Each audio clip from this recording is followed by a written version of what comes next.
일본이 한국에 무릎을 꿇었습니다. 믿기 어렵지만 실제로 일어난 일입니다. 그들이 한국의 실력 앞에서 완전히 굴복했습니다. 그 결정적 증인은 다름 아닌 베트남에서 온 한 청년이었습니다. 일본 연수를 박차고 나온 그가 한국에 와서 목격한 것은 상상을 초월했습니다. 일본이 수십 년간 아시아 최고라고 자랑해온 그 산업에서 우리나라가 그들을 완전히 압도하고 있었던 것입니다. 한국이 이렇게까지 대단한 나라였다니. 더욱 충격적인 것은 일본인들이 거꾸로 한국에 와서 우리 기술을 배우고 있다는 사실이었습니다. 그들이 그토록 자랑하던 것들이 이제는 한국 앞에서 초라해 보일 정도였습니다. 과연 그가 한국에서 목격한 것은 무엇이었을까요? 일본을 완전히 제압한 우리나라의 숨겨진 힘은 대체 어디서 나온 것일까요? 지금부터 여러분이 들으실 이야기는 대한민국 국민으로서 가슴이 터질 만큼 자랑스러워질 것입니다. 그 전에 좋아요와 구독 버튼 가볍게 한번 눌러주시면 저희 감동 3스푼에 정말 따뜻한 격려가 된답니다.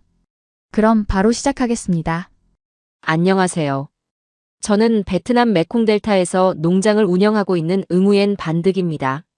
올해로 42살이에요. 아버지로부터 물려받은 이 기름진 땅에서 태어나고 자랐습니다. 어릴 적 동네 어른들은 입버릇처럼 말씀하셨어요. 농사는 일본이 최고지, 우리도 저렇게 돼야 할 텐데. 라디오에서 흘러나오는 일본 농업 성공 신화는 마치 딴 세상 이야기처럼 들렸죠. 그때만 해도 일본은 우리에게 꿈의 나라였습니다. 텔레비전에서 나오는 일본의 깔끔한 논밭과 첨단 농기계를 보면서 언젠가는 저렇게 되고 싶다는 꿈을 키웠거든요. 우리 아버지께서는 한때 이 지역에서 손꼽히는 농사꾼이셨어요. 농사왕이라고 불릴 정도였습니다. 70년대부터 80년대까지는 정말 잘 나가셨죠. 이웃 농가들이 모두 부러워할 정도로 풍성한 수확을 거두셨거든요. 아버지의 농법을 배우려고 멀리서도 사람들이 찾아왔었습니다.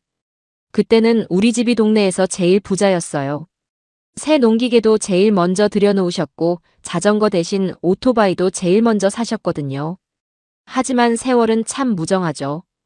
90년대 들어서면서 상황이 급격히 달라지기 시작했어요. 해마다 반복되는 예측 불가능한 홍수와 가뭄, 그리고 변하지 않는 구식 농법은 아버지의 얼굴에 깊은 주름만 새겨놓았습니다. 기후가 예전 같지 않다고 하시더라고요. 씨앗을 심어도 예전만큼 잘 자라지 않고 병충해는 갈수록 심해졌어요. 농약을 아무리 뿌려도 소용이 없었습니다. 수확량은 계속 줄어들었고 품질도 떨어졌어요. 시장에서 우리 농산물 가격은 점점 더 낮아졌습니다. 아들아, 이 땅은 우리 조상 대대로 물려받은 생명줄이다. 증조 할아버지 때부터 4대째 지켜온 터전인데 내 대에서 이 모양이 되었으니 면목이 없구나. 아버지의 한숨 섞인 목소리가 들릴 때마다 제 가슴이 미어졌어요. 밤마다 장부를 들여다보시며 고개를 절레절레 흔드시는 모습을 보면 더욱 그랬습니다. 수확량은 해마다 줄어드는데 비료값과 인건비는 계속 올라갔거든요. 은행 대출 이자도 감당하기 어려워졌어요. 아버지는 점점 말수가 줄어들었고 식사할 때도 한숨만 푹푹 내쉬셨습니다. 우리 농업도 이제는 변해야 한다. 선진 기술을 도입해야 해. 이대로는 정말 희망이 없어. 옆 동네 김씨네도 결국 농사 포기하고 공장에 나간다고 하더라. 아버지는 요즘 들어 자주 이런 말씀을 하셨어요. 젊었을 때의 자신감은 온데간데 없고 걱정만 가득한 표정이셨습니다. 저는 그런 아버지를 보며 가슴이 답답했어요. 뭔가 해야 한다는 생각만 들었습니다. 하지만 어디서부터 시작해야 할지 막막했어요. 인터넷으로 농업 기술을 검색해봐도 대부분 일본이나 네덜란드 같은 선진국 이야기뿐이었거든요. 그러던 어느 날 제 눈에 들어온 것이 일본 정부에서 지원하는 농업 연수 프로그램이었습니다. 마침 베트남과 일본이 농업 기술 교류를 확대한다는 소식이 신문에 크게 실렸죠. 6개월 동안 일본 현지에서 최신 농업 기술을 배울 수 있다는 내용이었어요. 게다가 연수비와 숙식비까지 모두 무료였습니다. 저는 망설임 없이 지원서를 작성했습니다. 이런 기회는 다시 오지 않을 것 같았거든요. 동네 사람들은 모두 부러워했어요. 득이가 참 운이 좋네. 일본에 가서 선진 기술 배우면 대박 날 거야. 하지만 경쟁이 치열했어요. 베트남 전국에서 수백 명이 지원했는데 선발되는 건 단 20명뿐이었거든요. 서류 심사부터 면접까지 몇 달이 걸렸습니다. 매일 우편함을 확인하며 애타게 기다렸어요. 드디어 합격 통지서가 왔을 때는 정말 하늘이 무너질 것 같았습니다. 기쁨보다는 책임감이 먼저 몰려왔어요. 이제 정말 가야 하는구나 싶었습니다. 아버지, 제가 일본에 가서 선진 농업을 배워오겠습니다. 그래서 우리 농장을 다시 일으켜 세우겠어요. 합격 통지서를 받고 아버지께 말씀드렸을 때 아버지의 눈에 희미한 기대의 빛이 스쳤습니다. 오랜만에 보는 밝은 표정이셨어요. 손주 얼굴을 보실 때처럼 환하게 웃으셨거든요. 그래, 내가 가서 제대로 배워와라. 일본 사람들이 어떻게 농사 짓는지 똑똑히 보고 와서 아비의 한숨을 멈춰다오. 어머니께서는 걱정이 앞서셨지만 아버지만큼은 기대에 부풀어 계셨어요. 출발 전날 밤 아버지께서 제 손을 꼭 잡고 말씀하셨습니다. 드가, 우리 집안의 명예가 내 손에 달려있다. 실망시키지 말거라. 그리고 몸 건강히 다녀와라. 저는 무거운 책임감을 안고 일본행 비행기에 올랐습니다. 창밖으로 스쳐 지나가는 구름을 보며 다짐했어요. 반드시 성공해서 돌아와 아버지께 웃음을 되찾아드리겠다고 말이죠. 그곳에 가면 분명 아버지의 한숨을 멈추게 할 해답이 있을 거라 믿었습니다. 일본은 농업 기술의 최고봉이라고 생각했거든요. 하지만 그때의 저는 몰랐어요. 진짜 해답이 전혀 다른 곳에 있다는 것을요. 드디어 도착한 일본. 아버지께서 그토록 동경에 마지 않던 선진 농업의 현장이었습니다. 공항에서부터 느껴지는 깔끔함과 체계적인 시설들을 보며 저는 가슴이 두근거렸어요. 이곳에서 배울 것들을 생각하니 설렘을 감출 수 없었습니다. 드디어 왔구나, 농업 기술의 성지에. 아버지께 보여드릴 수 있는 기적 같은 해답이 여기 있을 거라 믿었거든요. 연수원에 도착해서 만난 다나카 강사님은 60대 중반의 베테랑이셨어요. 30년 넘게 농업 기술을 연구해 오신 분이라고 하더라고요. 첫 강의가 시작되자 다나카 강사님은 자랑스럽게 말씀하셨습니다. 여러분, 일본 농업의 역사는 수천 년에 걸쳐 축적된 지혜의 결정체입니다. 특히 우리가 자랑하는 고시히카리 쌀은 세계 최고의 밥맛을 자랑하죠. 한 톨 한 톨에 장인 정신이 깃들어 있어요. 강사님의 설명을 들으며 저는 열심히 메모했어요. 고시히카리라 정말 유명한 쌀 품종이죠. 베트남에서도 들어본 적이 있었거든요. 하지만 기대가 너무 컸던 탓일까요? 연수가 진행될수록 제 마음속에는 미묘한 실망감이 피어올랐습니다. 강의 내용이 대부분 과거의 성과나 전통적인 농법에 치우쳐 있었거든요. 우리 유바리 멜론은 과일의 여왕이라 불립니다. 한 개에 5만 엔, 심지어 100만 엔에 팔리기도 하죠. 이런 브랜드 가치는 하루아침에 만들어지는 게 아닙니다. 다나카 강사님의 자랑은 계속됐어요. 하지만 어딘지 모르게 현재의 발전보다는 과거의 영광에 더 무게를 두는 듯 했습니다. 새로운 기술이나 혁신적인 농법에 대한 이야기는 거의 없었어요. 더욱 이상했던 것은 최신 농업 기술이나 시장 동향을 이야기할 때면 어김없이 한국을 언급하며 미묘한 견제심을 드러내는 것이었어요. 한국의 젊은이들이 우리 기술을 빠르게 따라 하고 있는 것은 사실입니다. 물론 그들의 성과는 괄목할 만하지만 수십 년 쌓아온 우리의 경험과 노하우, 그리고 무엇보다 혼이 담긴 농산물의 깊이까지 단숨에 따라오기는 어려울 겁니다. 다나카 강사님은 겉으로는 한국을 인정하는 듯 했지만 그 말투에는 어딘가 우월감이 묻어났어요. 마치 선생이 학생을 바라보는 시선 같았습니다. 빨리빨리도 좋지만 농업은 시간이 만드는 예술이니까요. 최근 한국에서 개발한 딸기나 포도 품종들이 생산량이나 당도에서 좋은 성과를 보이고 있다고 하더군요. 강사님이 잠시 멈춘 후 이어서 말했습니다. 하지만 역시 원조는 일본입니다. 그들이 우리 품종을 가져다가 개량한 것뿐이죠. 당도나 생산량이 더 낮다고는 하지만 과일 맛이 꼭 거기에만 달린 건 아니거든요. 깊이 있는 풍미, 섬세한 향, 이런 건 원조를 이기는 게 없다고 봅니다. 그 말들이 제 귀에는 어딘가 궁색한 변명처럼 들렸습니다. 정말 그럴까요? 더 많이 생산하고 더 달콤하다면 그게 더 발전한 것 아닌가요? 하지만 강사님의 확신에 찬 목소리 때문에 섣불리 반박할 수는 없었어요. 다른 연수생들도 모두 고개를 끄덕이며 강사님 말씀에 동조하고 있었거든요. 실제로 견학을 나간 일본의 농장들은 정말 그림같이 깨끗하고 잘 정돈되어 있었습니다. 논밭 한 귀퉁이까지 완벽하게 관리되어 있었고 농기계들도 반짝반짝 윤이 났어요. 하지만 마치 관광객에게 보여주기 위해 잘 꾸며놓은 세트장 같다는 느낌을 지울 수 없었어요. 제가 꿈꿔왔던 미래 공장 같은 완전 자동화된 진짜 스마트팜의 모습과는 거리가 멀었습니다. 이 농장은 50년 전통을 자랑합니다. 할아버지 때부터 이어온 농법을 그대로 유지하고 있죠. 변하지 않는 것의 가치, 그게 바로 일본 농업의 힘입니다. 농장 주인이 자랑스럽게 설명했지만 저는 오히려 아쉬웠어요. 50년 전 방식을 그대로 유지한다는 게 과연 자랑할 일일까요? 시설들도 생각보다 낡아 보였고 자동화 정도도 제가 인터넷으로 본 최신 농장들에 비하면 뒤떨어져 보였거든요. 로봇이나 인공지능 같은 건 거의 보이지 않았어요. 연수 3주차가 되자 제 마음속 의문은 더욱 커졌습니다. 다나카 강사님의 강의는 여전히 과거 영광 이야기가 대부분이었고 미래에 대한 비전은 별로 제시되지 않았어요. 오히려 한국 농업에 대한 견제 발언만 늘어갔습니다. 요즘 한국산 농산물들이 일본 시장에서 인기를 끌고 있다고들 하더군요. 하지만 일시적인 유행일 뿐입니다. 결국 소비자들은 진짜 품질을 알아보게 되어 있어요. 우리 일본 농산물의 진가를 다시 깨닫게 될 겁니다. 그런데 정말 그럴까요? 제 머릿속은 점점 더 복잡해졌습니다. 내가 뭔가 잘못 알고 있는 건가요? 아니면 일본이 정말 과거의 영광에 갇혀 있는 건가요? 강사님의 말과 제가 직접 본 현실 사이에는 어딘가 괴리가 있는 것 같았어요.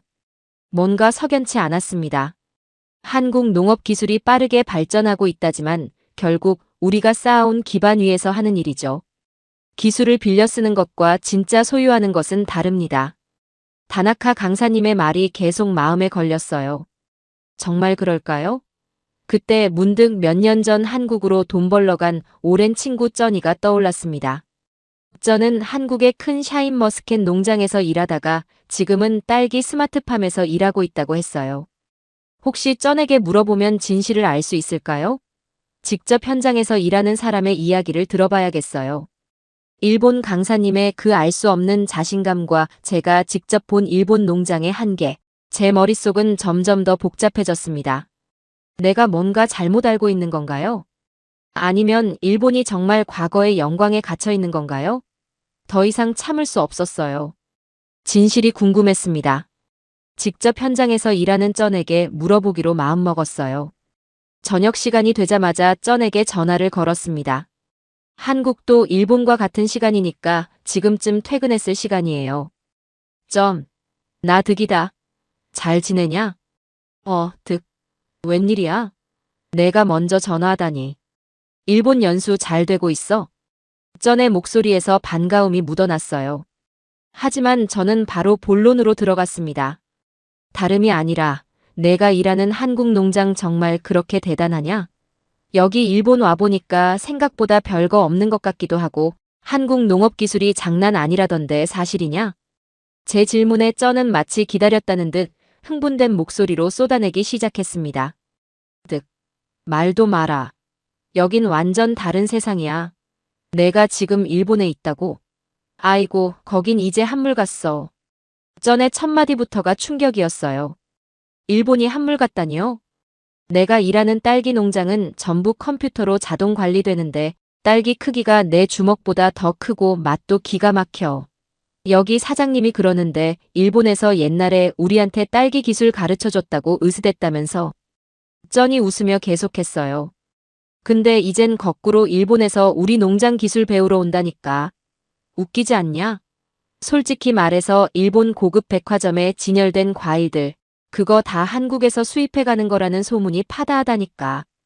친구의 생생한 증언은 제게 엄청난 충격을 주었어요.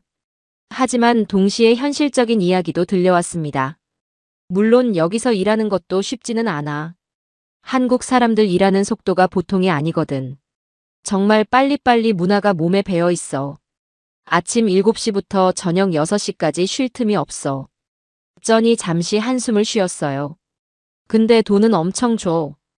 베트남에서 10년 일해도 못 벌 돈을 여기서는 1년이면 벌어. 그래서 참고 있는 거지 뭐. 힘들어도 견딜만해. 게다가 여기서 배우는 기술들이 정말 대단하거든. 하지만 쩐의 관심은 다시 한국 농업 기술로 돌아갔어요. 드가 정말 놀라운 건 기술력이야. 여기는 농부들이 스마트폰으로 온도, 습도, 영양분까지 다 조절해. 로봇이 물 주고 비료 주고 심지어 수확까지 해. 사람 손이 거의 안 가. 제가 믿을 수 없다는 듯 말했어요. 그럴 리가 없어. 일본도 그 정도는 아닌데? 여기는 50년 전통이라며 자랑하더라고. 50년 전통? 득. 내가 지금 일본에서 뭘 보고 있는 거야? 여기 한국 농장 한번 보면 기절할걸? 아, 그리고 여기서 일하면서 알게 된 건데. 일본 농부들이 요즘 한국 기술 배우러 견학 많이 와. 쩐이 더욱 흥분해서 말했습니다. 여기 샤인머스켓 농장도 그래. 원래 일본 품종이라며. 근데 한국에서 개량한 게 일본 원조보다 훨씬 달고 크더라고. 일본 바이어들이 여기서 사가려고 줄 서서 기다려. 진짜 아이러니하지 않냐? 이 말을 듣고 저는 정말 놀랐어요. 다나카 강사님이 그렇게 자랑하던 일본 품종들이 한국에서 더 발전했다니요. 그리고 드가 킹스베리라고 딸기 품종 아냐? 완전히 한국에서 개발한 건데 크기도 엄청나고. 당도도 일본 딸기보다 훨씬 높아. 근데 재배 기술도 완전 다르더라. 여기는 모든 게 과학이야. 쩐의 설명이 계속됐어요. 여기는 정말 과학적으로 농사를 져.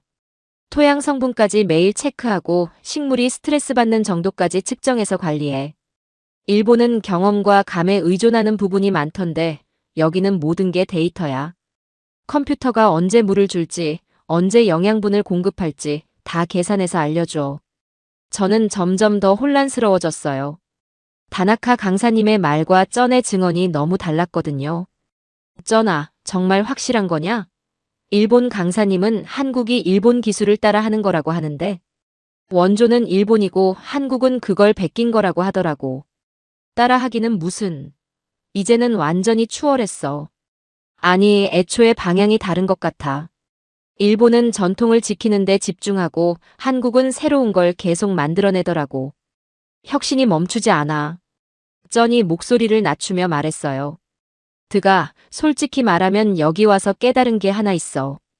우리가 일본을 너무 우러러봤던 것 같아. 물론 일본도 대단하지만 한국은 정말 다른 차원이야. 미래를 보고 있는 느낌이랄까? 특히 쌀 농사도 그래. 한국 쌀이 일본으로 수출된다는 거 알아? 물론 가격 경쟁력 때문이라고 하지만 품질도 만만치 않다더라고. 자존심 강한 일본이 한국 쌀을 수입한다는 것 자체가 대단한 거 아냐? 친구의 이야기를 들으면서 제 마음속에는 새로운 확신이 생겼어요. 일본에서 듣던 것과는 완전히 다른 현실이 한국에 있다는 것을요. 그리고 드가 여기서 일하는 베트남 사람들이 많은데 다들 하는 말이 비슷해. 고향에 돌아가면 한국에서 배운 기술로 농장을 차리겠다고. 쩐아, 그럼 나도 한국에 한번 가보고 싶은데 가능할까? 당연하지. 농업 연수생이면 언제든 환영이야. 여기서 직접 보면 진짜 깜짝 놀랄 거야. 근데 일본 연수 중간에 그런 게 가능해? 제 마음속에는 이미 결심이 서고 있었어요. 진실을 직접 확인해야겠다고 말이에요. 아버지께 진짜 도움이 될 기술이 어디에 있는지 확인해야 했거든요. 일본에서 한국으로 기술을 배우러 온다고요? 일본이 한국에서 과일을 수입한다고요? 친구의 말은 도저히 믿기 어려웠지만 무시할 수도 없었습니다. 그날부터 저는 일본 연수 일정은 최소한으로 소화하고 밤마다 숙소에서 홀로 한국 농업에 대한 정보를 파헤쳤습니다. 처음엔 반신반의했어요. 쩐의 말이 과장일 수도 있다고 생각했거든요. 하지만 인터넷을 뒤지면서 찾아본 자료들은 정말 가관이었습니다. 보면 볼수록 제 가슴은 걷잡을 수 없이 뛰기 시작했어요. 한국의 젊은 농부들이 최첨단 스마트팜에서 로봇과 함께 농사짓는 모습, 세계 시장을 석권하는 한국 딸기와 샤인머스켓의 뉴스들이 쏟아져 나왔습니다. 심지어 과거 식민 지배의 아픔을 가진 한국이 이제는 일본의 식량 안보를 위해 쌀을 수출한다는 믿기 힘든 기사까지 발견했어요. 표면적으로는 가격 경쟁력 때문이라고 하지만 자존심 강한 일본이 한국쌀을 수입한다는 것은 그 자체로 엄청난 변화가 아닐 수 없었습니다. 이젠 믿을 수가 없었어요. 그것도 단순히 가격 때문만은 아닐 거라는 생각이 들었거든요. 더욱 놀라운 건 한국 음식 자체가 일본에서 선풍적인 인기라는 사실이었어요. 삼겹살과 함께 먹는 미나리까지 한국에서 수입해 간다는 기사를 보고는 정말이지 어이가 없었습니다. 미나리 농사 같은 건 우리 베트남이 규모는 훨씬 더 클 텐데 말이에요. 이상하다. 미나리야 우리가 얼마나 많이 키우는데 왜 일본이 굳이 한국에서 사가지? 하지만 곧 깨달았어요. 결국 이것마저 한국에 가야 할 이유가 되는구나 싶었습니다. 단순히 농산물을 기르는 게 아니라 어떻게 부가가치를 만들고 브랜드화하는지 그 노하우를 배워야 한다는 생각이 들었거든요. 최근에는 한국의 깊은 맛을 자랑하는 묵은지, 그리고 세계인이 주목하는 발효식품까지 한국에서 수입해 간다는 기사들이 계속 눈에 띄었습니다. 우리 베트남도 이런 부가가치를 만드는 지혜까지 배우려면 결국 한국으로 가야 하는 것이 아닌가.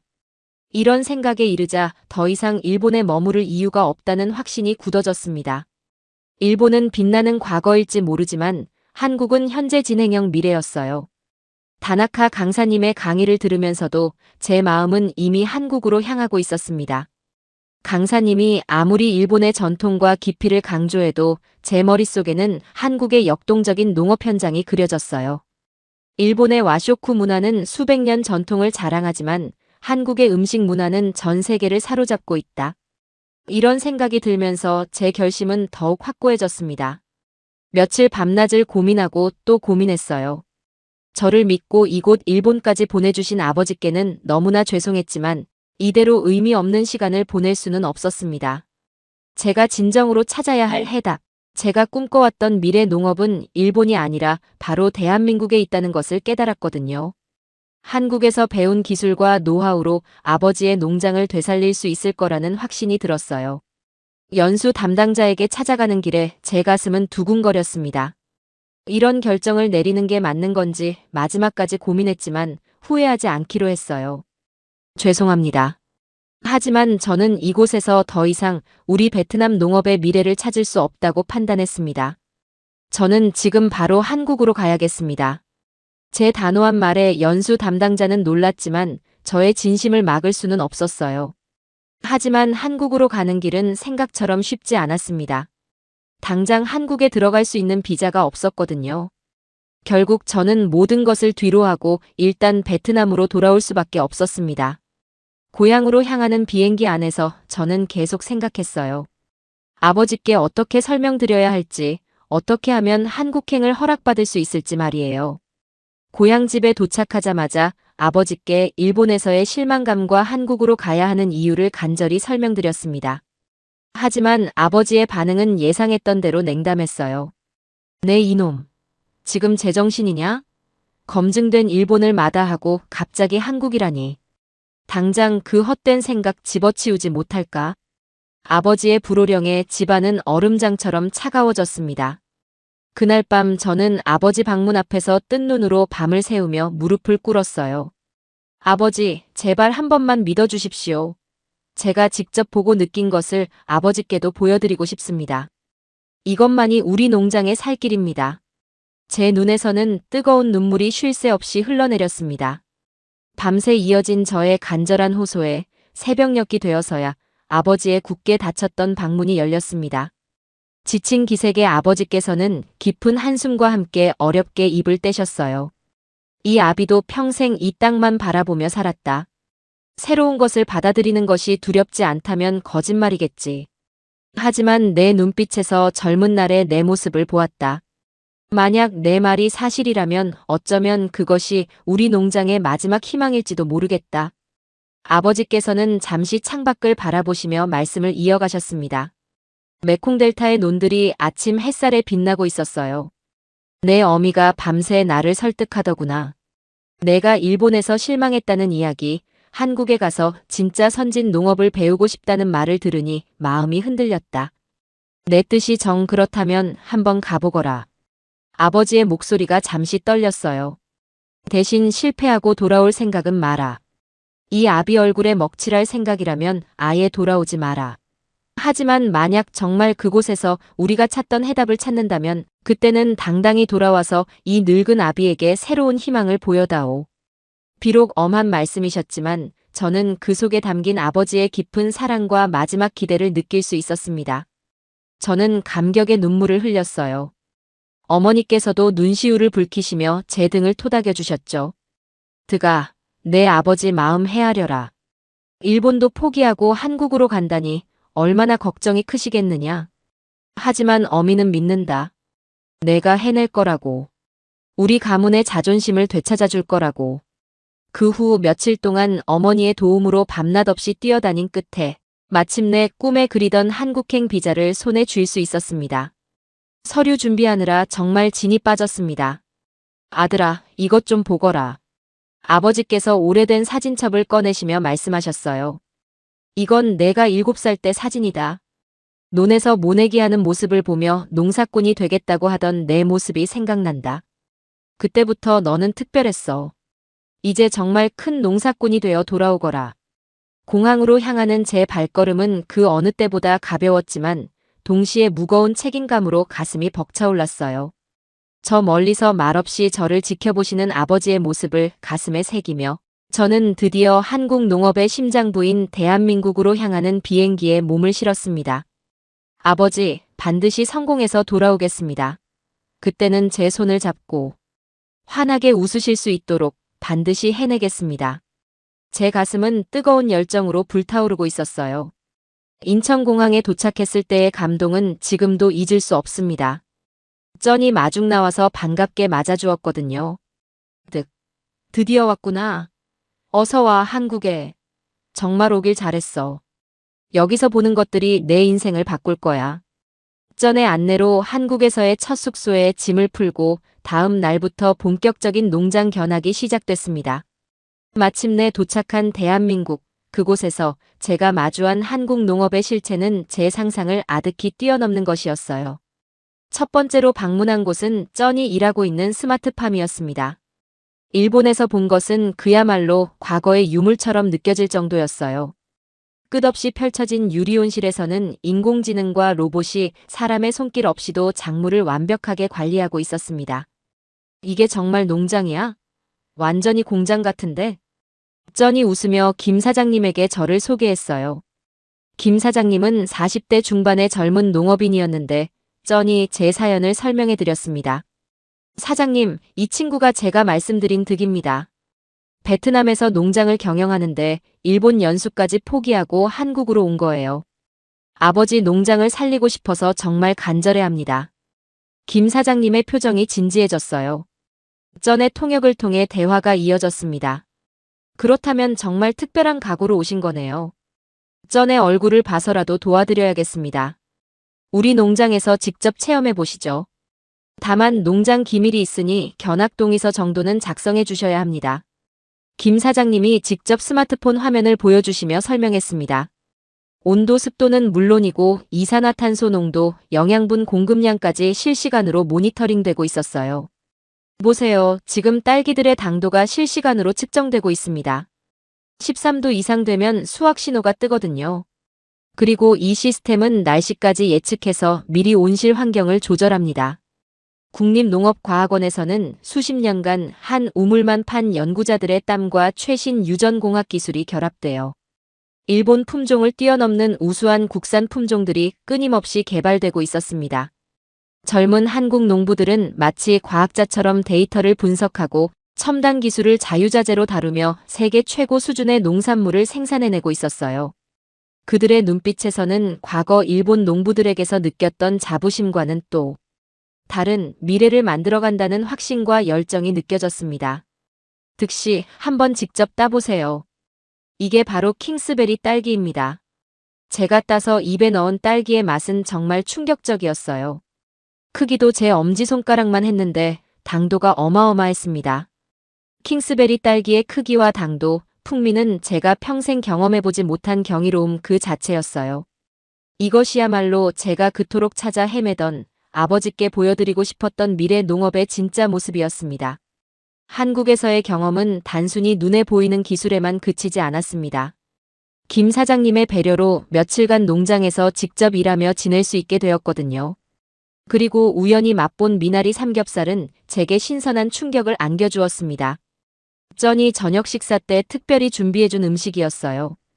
노릇하게 구워진 삼겹살 기름에 살짝 데쳐진 향긋한 미나리 한 줄기를 싸서 입에 넣으니 이 맛은 천상의 조화였습니다. 느끼함은 싹 가시고 입안 가득 봄 향기가 퍼지는 듯 했어요. 이게 바로 한국식이야. 미나리가 삼겹살 느끼함을 잡아주는 거지. 쩐의 설명을 들으며 저는 깨달았어요. 평범한 미나리가 삼겹살과 만나 그렇게 환상적인 맛을 낼 수 있다는 사실. 그리고 그 음식이 일본 젊은이들 사이에서 엄청난 유행이라는 사실은 제게 많은 것을 생각하게 했습니다. 일본의 와쇼쿠가 전통을 지키는 데 집중한다면 한국의 음식 문화는 전통을 기반으로 끊임없이 새로운 것을 창조하고 전 세계인의 입맛을 사로잡는구나. 단순히 좋은 농산물을 생산하는 것을 넘어 어떻게 새로운 가치를 만들고 문화를 창조하며 세계인의 입맛을 사로잡는가에 대한 깊은 통찰을 얻었어요. 우리 베트남의 풍부한 열대과일, 향긋한 허브들도 이런 창의적인 한국 음식, 문화처럼 새롭게 태어날 수 있다면 얼마나 좋을까? 한국 음식의 저력 속에서 저는 농업이 나아가야 할 또 다른 방향과 무한한 가능성을 발견했습니다. 이것은 정체된 듯한 일본에서는 결코 배울 수 없었던 소중한 가르침이자 우리 베트남 농업이 나아가야 할 길이었어요. 김 사장님은 저에게 더 많은 것을 보여주고 싶어 하셨습니다. 득씨, 내일은 우리나라 최고의 농업연구소에 가보시죠. 거기서 정말 놀라운 걸 보실 수 있을 겁니다. 다음 날 방문한 국립농업과학원은 정말 충격적이었어요. 30년 넘게 딸기 연구만 해온 박 박사님을 만날 수 있었습니다. 베트남에서 오셨다고 들었습니다. 우리가 개발한 킹스베리 딸기 어떠셨나요? 박 박사님의 연구실에는 수백 가지 딸기 품종이 자라고 있었어요.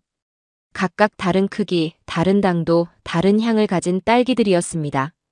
일본 딸기가 원조라고 하지만 이제는 우리가 품질 면에서 완전히 앞서갑니다. 크기도 2배 이상 크고 당도도 18도까지 올렸어요. 박 박사님이 직접 당도계로 측정해서 보여주셨어요. 정말 18도가 나왔습니다. 일본에서 자랑하던 딸기가 12도 정도였는데 말이에요. 비결이 뭡니까? 제가 물어보니 박 박사님이 웃으시며 대답하셨어요. 끊임없는 연구와 도전 정신이죠. 일본처럼 전통만 고집하지 않고 새로운 기술을 받아들이며 혁신을 추구합니다. 이어서 방문한 쌀 연구소에서는 더욱 놀라운 이야기를 들었어요. 한국에서 개발한 고품질 쌀이 일본으로 수출되고 있다는 것이었습니다. 표면적으로는 가격 경쟁력 때문이라고 하지만 실제로는 품질도 뛰어납니다. 일본 소비자들이 한국 쌀 맛을 인정하고 있어요. 연구원분이 보여준 자료에 따르면 한국 쌀의 일본 수출량이 해마다 증가하고 있었습니다. 자존심 강한 일본이 한국 쌀을 수입한다는 것 자체가 엄청난 변화라는 걸 실감했어요. 그리고 최근에는 한국 음식 붐 때문에 더욱 늘어나고 있습니다. 김치, 불고기는 물론이고 심지어 미나리까지 한국에서 수입해 간다고 해요. 정말 놀라운 이야기였어요. 우리 베트남이 미나리 농사 규모는 훨씬 더 큰데 일본이 굳이 한국에서 미나리를 사가는 이유는 단순히 농산물 자체가 아니라 그 속에 담긴 문화적 가치 때문이라는 걸 깨달았습니다. 한국의 젊은 농업인들과 대화를 나누면서 가장 인상 깊었던 것은 그들의 마인드셋이었어요. 과거에 안주하지 않고 항상 미래를 바라보며 실패를 두려워하지 않고 도전하는 정신이 몸에 배어 있었습니다. 농업도 이제는 첨단 산업입니다. 데이터를 분석하고 인공지능을 활용하며 전 세계 시장을 상대로 경쟁해야 해요. 한 젊은 농부의 말이 제 가슴에 깊이 박혔어요. 이것이야말로 제가 아버지께 전해드리고 싶은 메시지였습니다. 농업은 더 이상 하늘만 바라보는 일이 아니라 과학과 기술로 미래를 개척해 나가는 일이라는 것을요. 한국에서 보낸 일주일은 제 인생을 완전히 바꿔놓았습니다. 이제 저는 확신했어요. 우리 베트남 농업이 나아가야 할 길이 바로 여기에 있다는 것을요. 한국에서의 마지막 날이 다가왔습니다. 일주일 동안 한국 농업의 진면목을 직접 체험하며 보낸 시간은 제 인생을 완전히 바꿔놓았어요. 박 박사님을 비롯한 많은 분들이 작별 인사를 해주셨습니다. 득시 한국에서 배운 걸 베트남에 잘 적용해보세요. 그리고 언제든 궁금한 게 있으면 연락하세요. 김 사장님의 마지막 말씀이 특히 가슴에 와 닿았어요. 농업에는 국경이 없어요. 서로 도우며 함께 발전하는 게 진짜 농업 정신이죠. 득시 같은 열정적인 농업인이 있으면 베트남 농업도 분명 크게 발전할 겁니다. 박 박사님도 제게 소중한 선물을 주셨어요. 개발한 농업 기술 매뉴얼과 스마트팜 설계도였습니다. 이 책으로 베트남에서도 여러 가지 시험해보세요. 기후가 다르니까 처음엔 어려울 수도 있지만 꾸준히 노력하면 분명 성공할 겁니다. 쩐도 아쉬움을 감추지 못했어요. 득, 정말 아쉽다. 더 많은 걸 보여주고 싶었는데. 하지만 내가 한국에서 본 것만으로도 충분히 베트남을 바꿀 수 있을 거야.